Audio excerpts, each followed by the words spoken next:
خدا کیا چاہ رہا ہے؟ مجھ جیسا خطا کار انسان اس قابل تو نہیں ہے اور نہ اتنا علم ہے، لیکن جو اولیاء اللہ نے فرمایا ہے، جو اولیاء اللہ کی تعلیم اور ان کی ارشادات سے بات معلوم ہوئی ہے، اس کے مطابق ہم کوشش کرتے ہیں۔ آپ سے سوال ہے، آپ کیا سوچتے ہیں کہ اللہ تعالیٰ اس وقت کیا چاہ رہا ہے؟ کیونکہ ہم بظاہر تو اس کے نام پر جمع ہوئے ہیں، اس کی محبت میں جمع ہوئے ہیں، اور پھر اپنے ارادوں کی بات ہوئی، دعاؤں کی بات ہوئی، اس میں بھی یہ بات کچھ اونچ نیچ کا شکار نظر آ رہی ہے۔ لیکن خدا کیا چاہتا ہے، یہ تو بات بڑی اہم ہے، بہت ہی زیادہ اہم ہے۔ خدا جو چاہتا ہے اس کی چاہت کو سمجھ لینا، اس کو پا لینا، یہ بھی بہت بڑا علم ہے۔ اس کو معرفت بولتے ہیں، اس کو معرفت بولتے ہیں۔ تصوف کی راستے پر چلنے کا مقصد ہی یہ ہوتا ہے کہ اللہ تعالیٰ کی چاہت کیا ہے، اس کی مرضی کیا ہے، اس کی خوشنودی کیا ہے، اس کی پسند کیا ہے، اس کو سمجھ لینا۔ حضرت بایزید بستامی رحمۃ اللہ علیہ فرماتے ہیں کہ جب تک ہمیں اللہ تبارک و تعالیٰ کی قربت اور معرفت نہیں ملی تھی، ہم تمنا میں تھے، تڑپ میں تھے، تو پھر ہم خدا سے دعائیں کرتے تھے، اے میرے خدا مجھے یہ بنا دے۔ ان کے الفاظ ہیں، میں اپنی طرف سے نہیں کہہ رہا، ان کے الفاظ ہیں۔ خدا اے میرے رب اللہ مجھے یہ بنا دے، اے میرے اللہ مجھے وہ بنا دے، اے میرے اللہ مجھے یہ دے دے، اے میرے اللہ مجھے وہ دے دے۔ فرمائشیں۔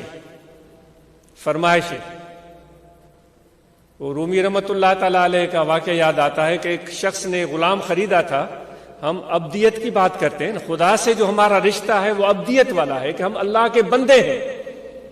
ایک شخص نے ایک غلام خریدا، گھر میں لے کر آیا، اور نیا بندہ تھا تو اس کو اس کی دلجوئی کے لیے ان سے گفتگو کرنے لگا اور اس سے محبت اور پیار سے پوچھنے لگا۔ وہ اس کو چند 100 دیناروں کے عوض خرید کر لے آیا تھا۔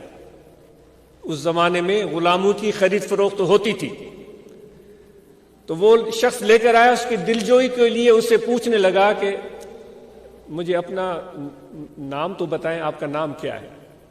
اس نے یہ کہا ہوگا کہ میرے غلام، ہو سکتا ہے، کیونکہ وہ کہنے کا حق تھا، کیونکہ اس نے اس کو پیسوں کے عوض خریدا تھا، اس کا مالک بن گیا تھا دنیاوی لحاظ سے۔ اے غلام تیرا نام کیا ہے؟ کہہ سکتا ہے۔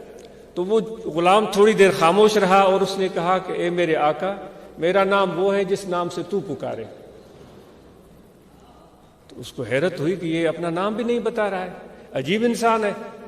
تھوڑی دیر کے بعد پوچھا کہ اے میرے غلام مجھے یہ بتا تجھے کھانا کون سا پسند ہے؟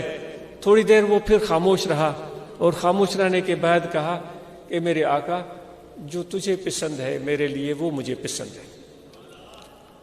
اب تھوڑا اس کو ناگوار گزرا کہ یہ سیدھی گفتگو نہیں کر رہا ہے۔ پھر تیسری بات اس نے پوچھی کہ تجھے کس لباس، کس رنگ کے کپڑے چاہیے اے میرے غلام؟ تو اس نے پھر تھوڑی دیر کے لیے توقف کیا، سوچا، اور پھر عرض کیا کہ میرے آقا جس رنگ کے آپ پہنائیں گے وہ مجھے پسند ہے۔ تو اس کے آقا، اس کا مالک ناراض ہو گیا، اس کو کہنے لگا تو 2 ٹکے کا غلام، میں ابھی خرید کر کے لایا ہوں، تو مجھ سے اس طرح بات کرتا ہے؟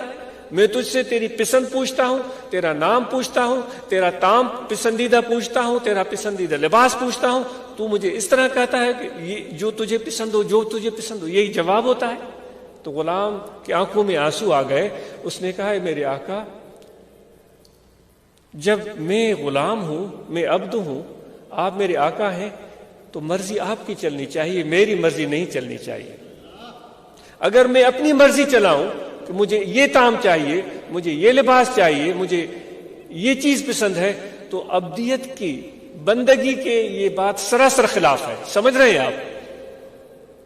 تو اللہ تبارک و تعالی ہم سے کیا چاہتا ہے؟ ہم اس سے عبدیت کا رشتہ جوڑے بیٹھے ہیں، اور جس طرح حضرت بایزید بستامی رحمۃ اللہ علیہ فرماتے ہیں، پہلے ہم یہ دعا کرتے تھے، اے میرے مولا مجھے یہ بنا دے، اے اللہ مجھے وہ بنا دے، اے اللہ مجھے یہ دے دے، اے میرے اللہ مجھے وہ دے دے۔ وہ فرماتے پھر کہتے ہیں کہ جب ہم خدا کے قریب ہوئے اور خدا کی پہچان ملی تو پھر ہم اللہ تعالیٰ سے کہنے لگے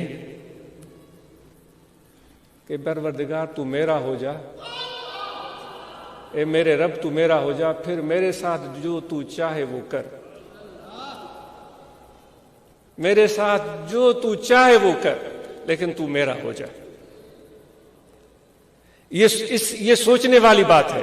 یہ واقعہ واعظ نصیحت کا ایک لذت کے لیے نہیں ہے، یہ غور و فکر کے لیے۔ تو میرے دوست، وہ جو بایزید کہہ رہے ہیں جو تو چاہے وہ میرے ساتھ کر، لیکن تو میرا ہو جا، وہ عربی میں کہتے ہیں ملہ المولا فلہ الکل، جس کا رب اس کا سب۔ جو اس وقت میں نے آپ سے سوال پوچھا تھا، آپ نے ضرور دل میں یہ بات رکھی ہوگی کہ خدا کیا چاہتا ہے۔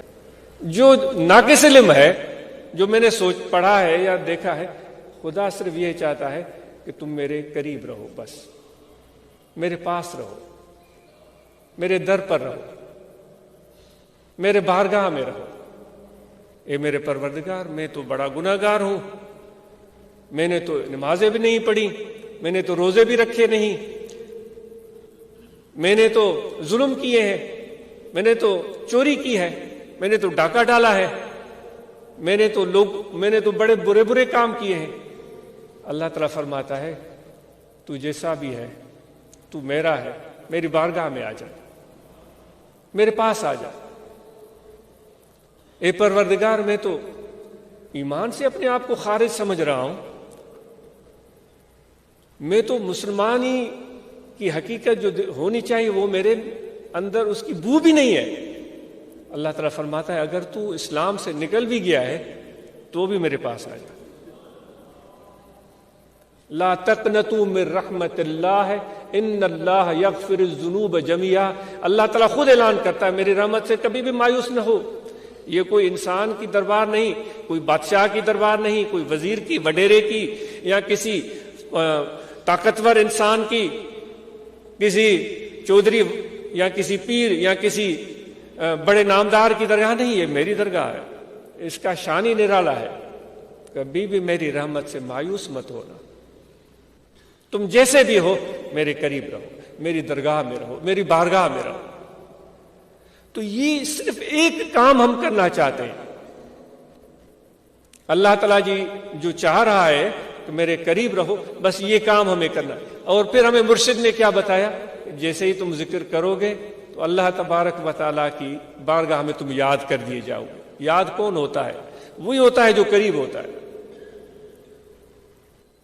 تو اس لیے سب سے پہلی بات یہ ہے کہ ہم اللہ تعالیٰ کی اس پسند کو اور چاہت کو سمجھنے کی کوشش کریں کہ جو بھی حال ہے، جیسا بھی حال ہے، ہم اس کی بارگاہ میں رہیں، اس کے حضور میں رہیں۔ اور اس کا حضور کیسے ملے گا؟ جو خدا سے پیار کرتے ہیں، جو خدا کو پہچانتے ہیں، جو اللہ سے محبت کرتے ہیں، جب ان کے قریب آ جاتے ہیں تو ہم خدا کی بارگاہ میں پہنچ جاتے ہیں۔ تو اس لیے یہ صحبتیں، یہ طریقت، یہ تصوف، یہ محبت، یہ ادب، یہ اس لیے ہوتا ہے۔ جتنے بھی ہم